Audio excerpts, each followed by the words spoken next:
ഒടുക്കം ആ ക്രൂര മനസ്സ് സെബാസ്റ്റ്യൻ തുറന്നു. അകത്തുള്ളതെല്ലാം പുറത്തെത്തി. സ്ഥലക്കച്ചവടത്തിന്റെ പങ്ക് നൽകാത്തതിനാലാണ് ആലപ്പുഴയിലെ ബിന്ദു പത്മനാഭനെ കൊലപ്പെടുത്തിയതെന്ന് പ്രതി സെബാസ്റ്റ്യന്റെ കുറ്റസമ്മതം.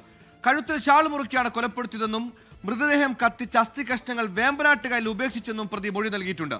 മൃതദേഹാവശിഷ്ടങ്ങൾ ഉപേക്ഷിച്ച സ്ഥലങ്ങളും സെബാസ്റ്റ്യൻ ക്രൈംബ്രാഞ്ച് സംഘത്തോട് വിശദീകരിച്ചു.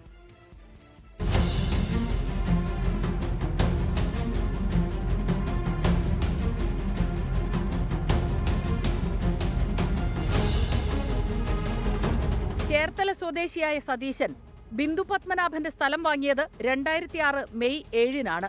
ഇടനിലക്കാരനായ സെബാസ്റ്റ്യൻ കച്ചവടത്തിൽ ലഭിച്ച പണത്തിൽ നിന്ന് 1.5 ലക്ഷം രൂപ ആവശ്യപ്പെട്ടു. ഇതിന് ബിന്ദു വിസമ്മതിച്ചതോടെ കച്ചവടം നടന്ന അന്നുതന്നെ പള്ളിപ്പുറത്തെ വീട്ടിൽ വെച്ച് കഴുത്തിൽ ഷാൾ മുറുക്കി കൊന്നു. മൃതദേഹം കുഴിച്ചിട്ടതും പള്ളിപ്പുറത്തെ വീട്ടിൽ.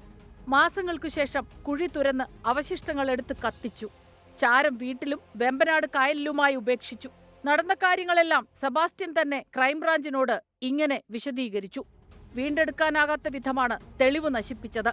വമ്പൻ ആസൂത്രണം കൊലയ്ക്ക് മുൻപും ശേഷവും സെബാസ്റ്റ്യൻ നടത്തി. അവസാനമായി ബിന്ദുവിനെ കണ്ടത് സ്ഥലം വാങ്ങാനെത്തിയ സതീശനാണ്. ഇയാളെ കേസിൽ സാക്ഷിയാക്കും. സെബാസ്റ്റ്യന്റെ വിശ്വസ്തനായിരുന്ന ഓട്ടോ ഡ്രൈവർ മനോജിന് കൊലപാതക വിവരം അറിയാമായിരുന്നു.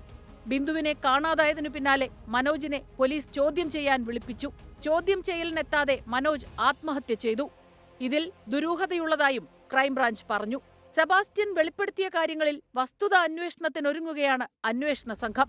കസ്റ്റഡി കാലാവധി പൂർത്തിയാക്കി ഇന്ന് കോടതിയിൽ ഹാജരാക്കുന്ന സെബാസ്റ്റ്യനെ ആവശ്യമെങ്കിൽ വീണ്ടും കസ്റ്റഡിയിൽ വാങ്ങും.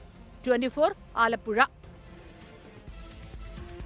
ലോകത്തെവിടെയായാലും ഏത് സമയത്തും 24 വാർത്തകളും ഓഗ്മെന്റഡ് റിയാലിറ്റി പാക്കേജുകളും എക്സ്പ്ലെയിനറുകളും വിശദമായി കാണാൻ ഞങ്ങളുടെ യൂട്യൂബ് ചാനൽ നിങ്ങൾക്ക് സബ്സ്ക്രൈബ് ചെയ്യാം.